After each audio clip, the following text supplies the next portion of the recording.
Minute report, the NBA was certainly transparent, admitting the refs missed 2 fouls on Tyrese Maxey as Kyle Lowry tried to inbound the ball to him. First, said the NBA, Jalen Brunson grabbed Maxey's jersey before the ball was inbounded. Then Josh Hart bumped Maxey as he caught the inbounds pass, which led to a turnover, which led to a missed 3 and an offensive rebound and a made 3 that gave the Knicks a 1-point lead. The report also said Sixers coach Nick Nurse was trying to call a timeout as the ball was being inbounded, but that the refs didn't grant it for whatever reason. After the game, Joel Embiid predicted the 2-minute report would say exactly what it said. So, Rachel, does this mean the refs cost the Sixers game 2? No, the Sixers cost the Sixers game 2. Sorry? Joel Embiid's injury cost the Sixers game 2. If you are depending on a foul that wasn't called in the final 30 seconds of a playoff game, you are barking up the wrong tree. You have been watching the wrong league. That is not how this works. And if you look down the final 3 minutes of the game, made a little list here. The final 3 minutes of the game, the Sixers missed 2 of 4 free throws. They turned the ball over twice. They allowed 2 offensive rebounds by the Knicks. They got beat to 2 loose balls. They missed a layup that would have given the lead with 6 seconds left. Yep. And they missed a 3 at the buzzer. So that is why they lost the game. Now, was it unfair? And does it feel frustrating that they didn't get the call that they absolutely should have got called with the Maxey fouls? Of course it does. But that is not why they lost the game. A non-foul call toward the end of a playoff game is not the reason you lose playoff. Okay. Okay, were they up? Were they up? What do you mean? Were they up? Phoenix Yes. up? Yes. Phoenix, Philadelphia Yes. up during that game. Yes. As I said to Paul and Skip, the referees cost them the damn game, Rachel. I understand we can go through the course of the game and we can talk about Embiid being tired and not hustling down and his legs and he can't jump and he can't get the boards, he can't box out. We can talk about all that. But if I'm standing right there and I'm looking at it like I did the other night and the other day, and I'm watching this, and Maxey's being grabbed, he's being grabbed so much they turned him around. Then he falls on the ground. As I told Paul, I said he's not that unathletic. Okay. So that means that he got... Then get one of those... Okay, after that happened, get a rebound. Yeah, but that doesn't matter. That's not what we're talking about. We're talking about the referees here, Rachel. It cost them the game. When you don't make a critical call in a situation like this with 30 seconds to go and a dude is being spun around, falling on the ground, balls all over the place, it's not because he's not athletic. It's because somebody's doing something to him to cause that. And you're looking right at it.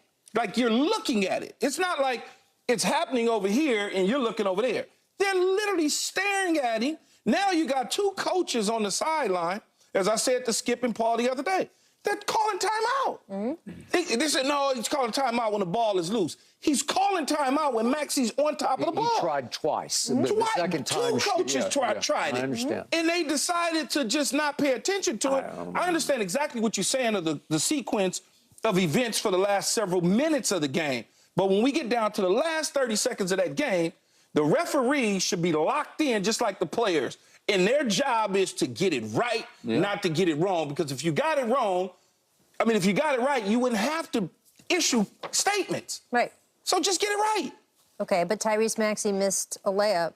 After that. I get all that. After that. I think it was blocked, right? You guys argued Hartenstein got a fingertips on him. It looked like he hit it. They did not. He didn't get a block for that. It looked like he hit it, but he bothered it. He disrupted it, bothered it. But why wasn't that the reason they lost the game instead of the official? Because if you call a foul with them 30 or whatever the clock, 20-something seconds left. If he had made the shot, they would have won the game. I understand that, Rachel, but you made it harder by not calling the foul, because if now you call a foul, I'm going to the line. Now I can knock it down. They was up by 3. Now I can knock them down. I'm up by 5. 4. Well, no, they were up by 3. Up by 2. They were up by 2. Okay, yeah, they were up by 2. Now I go up by 4 because I'm going to knock those down. Okay. I don't need to go the length of the court to try to tie it up. I get it, but if the Sixers had played an immaculate final 2 minutes, and that was the thing, that was the difference, I would sit here and say they cost them the game. They didn't. That was one of 5 different things that went wrong for Philadelphia. And if any one of those other 5 things... But that was the most critical of those 5. Why was it more critical than the missed layup at the end? Because Again, they were up by 2. They could have gone up by 4 with, what was you going to leave on the clock for the Knicks? 10 seconds? Yes, Yeah. but if he had made a layup that would have given them the lead with 6 seconds left, they would have won. So, Rachel, all valid points. Yes, I'm not. But I'm with Keyshawn on this because I can only take in a vacuum this frantic, crazed action that happened at this moment. Exactly. And it's lunacy what is happening, but the refs have to rise above the lunacy and stay in control of what's happening. Because remember, Jalen Brunson couldn't buy a basket, and all of a sudden he just lucks one in where it hits the front of the rim and somehow creeps over and drops. I don't know, it's like the basketball gods said, we love the Knicks this year, right? Okay, because that's an impossible, that doesn't happen. Yeah. But it happened, and all of a sudden you're like, wait a second. He just made that, so now it's a frantic inbounds, and it should have been a timeout because you had a timeout, so you could advance the ball and do it sanely, you know? But you do have a Tyrese Maxey who is just electric quick. So he's going to get open because you can't, unless you grab hold of his jersey and spin him. But he still got open. I couldn't see it when I was watching it live. I didn't know he actually got a hold. That's why he spun around. All right. It was, he should, there That's should a have foul. been Okay, foul the other calls. one is debatable to me because it's playoff basketball and there's going to be a lot of bumping and grinding. And I'm not going to, I wouldn't have called the bump on Josh Hart. I'm calling them both. Okay, but Maxey, again, Paul and I were severe on Maxey yesterday because you still have to hold on to the basketball and he just took it right out of your hands. Okay, you're better than that. Now, to your point, Tyrese Maxey is, by all accounts, the most improved player in the league. He shot 87% from the free throw line, and in this series, he's 8 of 8. So guess what? Guess what's going to happen? Guess what? He's going to knock him down. He's going to walk down to the other end, and he's going to make 2, and it's going to be 16.8 seconds left. And you're going to make 2 to make you 4 points up.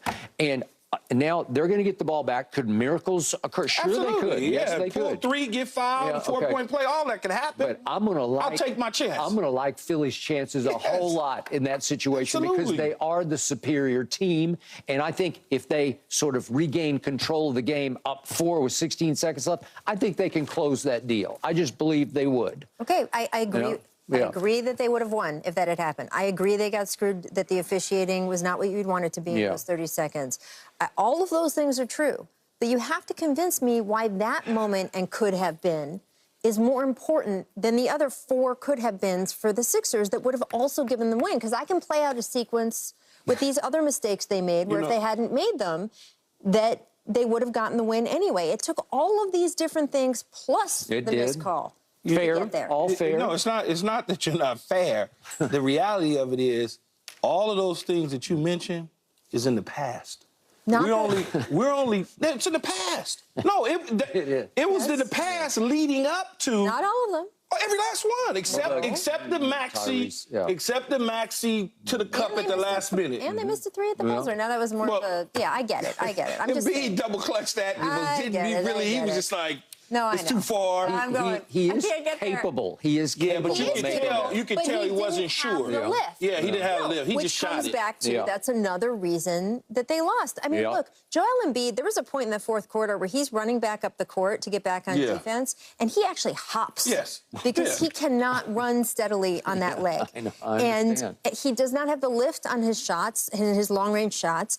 And look, if you want to know why the Sixers lost that game, it was 8 different things. And yes, the missed foul call was one of them. There's no question about that. That's the most egregious thing out of all the things that you said. It feels egregious because it feels like because it's not self-inflicted. It feels egregious because it's like, this isn't fair. We're doing everything we can out here. An outside force is hurting us. But it doesn't mean that it's more, just because it's unfair, it doesn't mean it's more significant than the other stuff. But they're going to bounce back and Philly anyway, as far as I'm concerned. Why are we having this conversation? Because the NBA brought glaring national attention in its last 2-minute report to that action, that sequence. Because they screwed it up. And yet, I love it that the NBA says, we go transparent. We are going to show you game after game, we miss that, and that. And they just do it. And it drives me a little crazy, but I do love it. But it eats at me because I picked the Sixers to win the series. And so I now fixate and focus harder on that because they brought glaring attention. They just said,